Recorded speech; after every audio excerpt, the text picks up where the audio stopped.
George Pickens received heavy criticism after him and the Dallas Cowboys lost to the Detroit Lions. Richard Sherman had some words, and George Pickens has fired back. We got to talk about it. And then Darius Slay was claimed by the Buffalo Bills during the waiver wire, and looks like he had other plans in place. We're going to talk about that. And then Kyler Murray is done for the season. What's next for him? I say it's time for a trade. Y'all know we're going to talk about it, break it all down, but you gotta hear the music first. Welcome to your number one spot for all NFL news and content, NFL Central.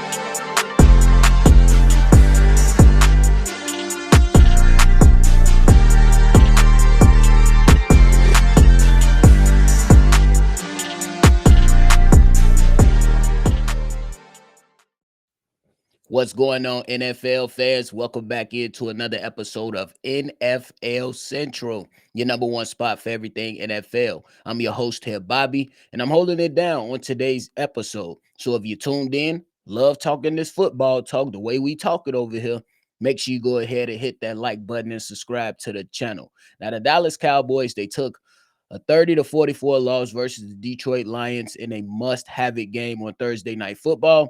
And after that game, Richard Sherman went at George Pickens for what many believe, if you watch with your own two eyes, that George Pickens wasn't really in the game.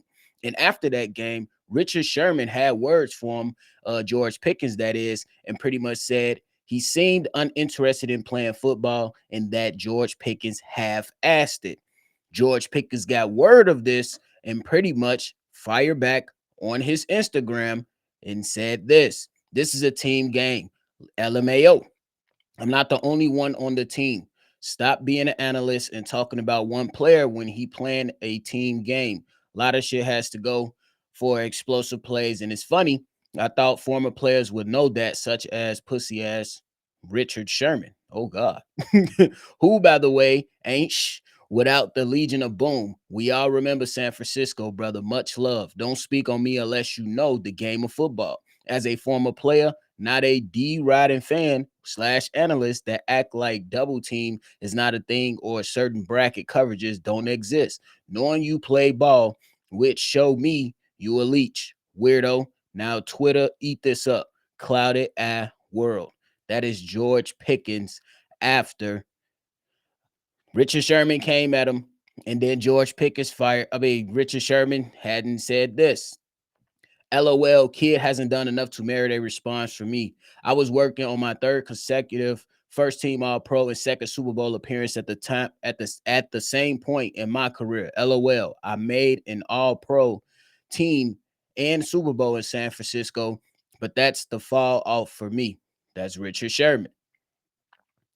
Here's my thoughts, guys. Ladies. George Pickens, you got to be quiet, bro. This is not a battle you can win right here, bro. The video speak for itself. Whether you was being double team or not, we seen you, bro. We seen you on the deep pass on the left side of the hash, and you gave up on that play. We seen you not get off the line at full speed for that comeback route that the Lions defensive back was able to jump. Call a spade, George Pickens. This is not a fight that you can win. And to go out there and say that Richard Sherman was nothing without the Legion of Boom, he was the Legion of Boom. Him and all those other guys, they made the Legion of Boom. And trust me, he was that corner that a lot of people feared or had troubles with on every given game day. So to say that Richard Sherman wasn't nothing without or wasn't the Legion of Boom, he absolutely was a very, very important piece of the Legion of Boom. Like, let's keep it real. Is Richard Sherman like perfect? No, he has his flaws. He's made his mistakes. But when we talk about the football field, hey, this man is one of the best. This man is one of the best. And George Pickens, I get it, bro. It's a frustrating thing to have the world come out there and criticize you, but we can't deny what our eyes told us throughout that game, George Pickens. What you think? What you think? We watch football blindly? Many of us, we played maybe not to the same level as you, George Pickens, but many of us still know some of the same coverages, some of the same verbiage that still is being displayed across football fields every single game day. And this is a guy that actually played. This is not a guy that's just picked up a microphone and just said that he wants to go out there and criticize George Pickens. Everybody's seen it. When CD Lamb went down, that's when it was George Pickens' time. And Dak Prescott gave you opportunities, and you just wasn't there to take advantage of those said opportunities. You already have guys in the media alluding to that you were loafing because of contract disputes. I'm just saying, they are alleging that. Alleging that. They did not report it, so I'm not going to throw the person's name out there, but you have people out there on the national media alleging that you were throwing a hissy fit because you wanted to talk contract, or at least that's what they believe, and it's not working out for you.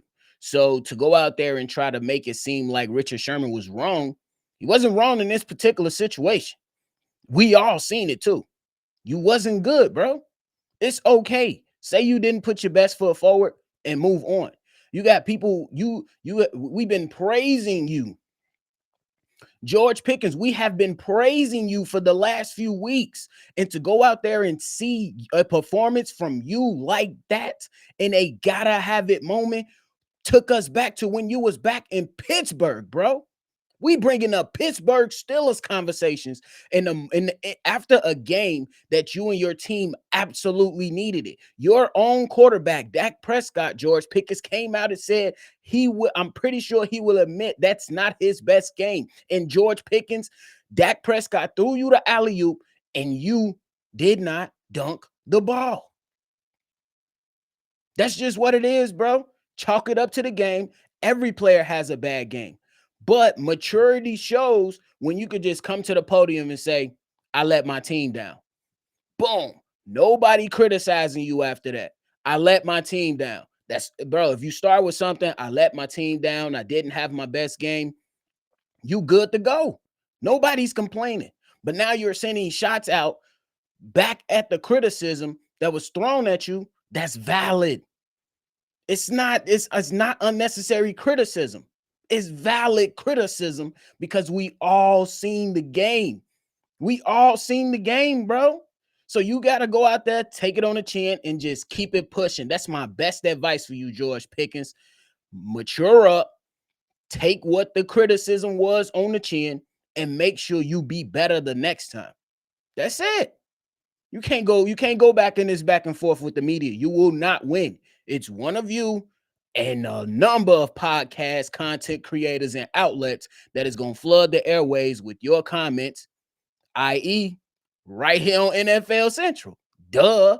So you're not going to win this battle, bro. Take it on the chin and keep it pushing. Y'all let me know how y'all feeling about that down below, though. Now we move on to Darius Slay, man. So the Buffalo Bills, Darius Slay was released from the Pittsburgh Steelers. He was inserted into the waiver wire where there is teams are lined up and it's like, hey, for an example, Green Bay Packers, you want them? No. Then it goes to the next team. Do you want them? No. Boom, so on and so forth.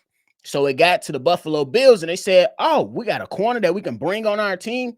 Yes, let's go out there and claim Darius Slay so we can, bolster up our defense so we could be better for our team in the Buffalo Bills. Well, then it came out that my man's Darius Slay ain't show up. Darius Slay didn't show up. And the reason is because apparently he was contemplating retirement because certain things with him in his personal life when it came to like family and stuff. And he was also doing a feature, interview, and said this: I don't feel like packing up and moving again. I'm 13 years in, like I've done it. If they would have caught me at like 28, 29, I might have been like, okay, that's a top organization. They have a lot of great things going. They win. They go to the playoffs. They got a franchise quarterback. So it wasn't a bad fit. It just caught me at a bad time, end quote from Darius Slay. But here is the twister. Here is the twister to the whole Darius Slay situation. Ian Rappaport reported that Slay's plan may have been to end up in Philadelphia with the Eagles, who also put in a claim for him. Hey, y'all, I'm just saying. I'm just saying.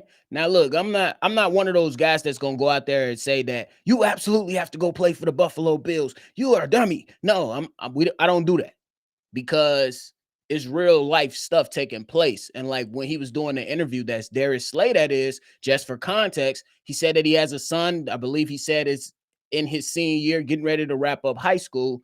He doesn't want to be, in Buffalo and continue to move around, which is still kind of, it's still kind of iffy. Not gonna lie to you, because Pittsburgh ain't too far from Buffalo, is it? So I'm not gonna sit up there and call a man a liar. I'm not gonna criticize him, because those are real life things and decisions have to be made surrounded by your family.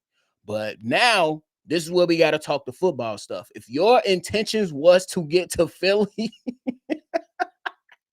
if your intention was to get to Philly and you're using this to try to force the hand of the Buffalo Bills, I'm like, bro, who really has the stronger chance here to make it to a Super Bowl, quote unquote, right now? The Bills or the Eagles?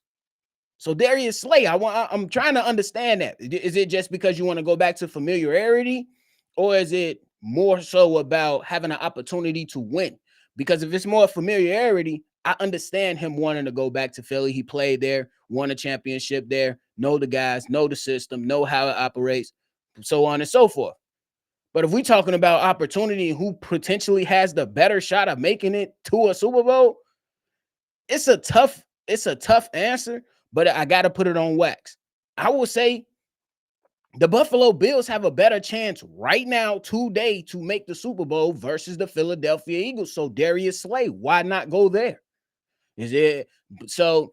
With the football stuff is the football stuff. The personal life, I don't really touch into that, but does have us asking a couple questions around here on why you looking at the Buffalo Bills and saying, all right, I might have to go ahead and retire.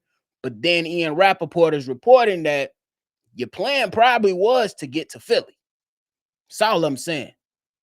Hey, everybody got to make their own life choices. I ain't gonna take no shots at his personal life. That's not how I roll. I don't do that.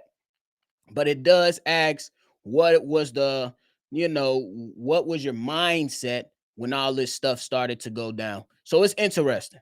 But hey, we shall see what happens. Me personally, I think Darius Slay will be a good addition to the Buffalo Bills. And I think that the Buffalo Bills, they have a stronger chance currently to make the Super Bowl more so than the Philadelphia Eagles. Now, can that change in a couple weeks? Absolutely, if the Eagles get their stuff together offensively. But right now, the Buffalo Bills offense looks more primed and ready to make that run, or at least attempt to, than the Philadelphia Eagles offense. So we'll see. Let me know how y'all feeling about that. Now, last topic of the day, we're talking about Kyler Murray. Kyler Murray has been shut down for the remainder of the 2025-26 season. And I'm not really surprised, guys.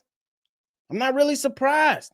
But it's a lot of weird shit going on in the NFL right now. Can I keep it real? It's a lot of weird stuff going on in NFL right now. We just talked about the Darius Slay stuff and how he potentially wanted to go to the Philadelphia Eagles, but then ultimately got claimed by the Buffalo Bills and now contemplating retirement.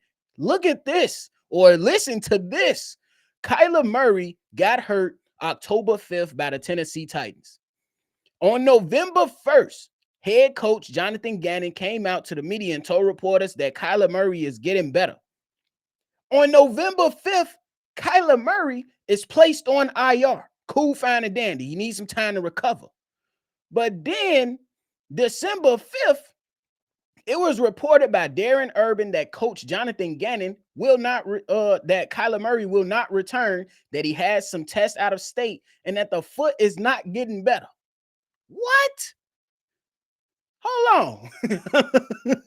Hold on. First of all, first thing first, what type of team doctors you got up in Arizona, bro? That's all I want to know. That's all I want to know. What type of team doctors do you have in Arizona? I'm sorry, Martin. I just didn't want to go to Arizona. Anyway, you know I had to do it. Y'all know I had to do it. That's for my people that are Martin fans. I had to do it, y'all. But nonetheless, what happened? I thought he was getting better. Like the problem is not he's getting better and then was placed on IR because you want to allow him time, to get better. It's understandably. Give him 4 weeks, he come back, you good. But then how the hell he go from he's getting better, we're gonna allow some time to it ain't getting better. And now he done for the season. Here's my theory. Let me know if I'm going too far. I just need y'all to let me know if I'm going too far. Here's my belief. I believe that the Arizona Cardinals are done with Kyler Murray, and I believe that Kyler Murray should be done with the Arizona Cardinals.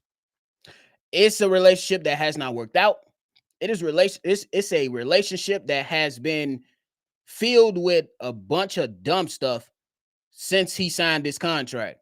At the signing of the contract, they wanted him to have a home study clause. That's what I'm going to call it. They said less video games, more study time, brother, which is tricky.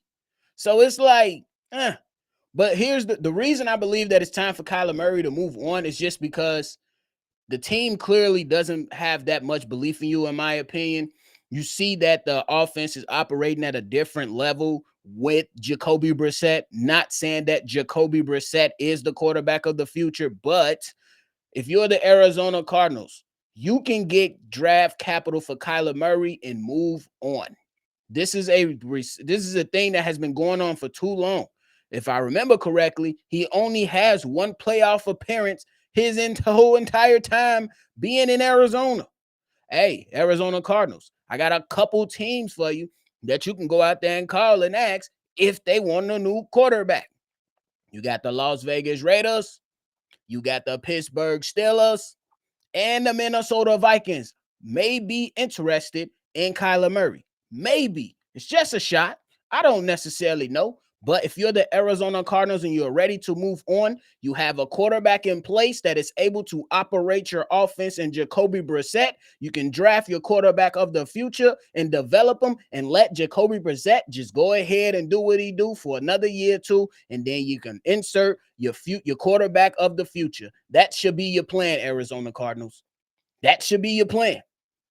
I'm just keeping it real. Now, they might get a little tricky. I'm not going to hold y'all because Mac Jones in his little time with the San Francisco 49ers, he looked good. And that'll be an easier fish to catch for some teams that I previously mentioned. However, hey, you never know. You never know. It's a business, man. It's a business. You got to go out there and try to make some shake. So I would say maneuver and pivot in the right way. Arizona Cardinals, y'all keep going through this. Y'all have talent on both sides of the football. It's the quarterback position that has been letting you guys down the last 2 years. Injuries have been a part of that. It's been a lot of different things. But the guy that you need to be available the most, it's not available. Maybe a change of scenery will do wonders for Kyler Murray. Who knows? Who knows? But hey, that is it for me today, y'all. I appreciate y'all for tuning in to another episode of NFL Central. Before y'all get up out of here, make sure you hit that like button, subscribe to the channel, and hit that notification bell as well, man. We appreciate y'all. Make sure you always love football. Y'all already know, man. We're going to catch y'all on the next one for sure. Peace. This has been a presentation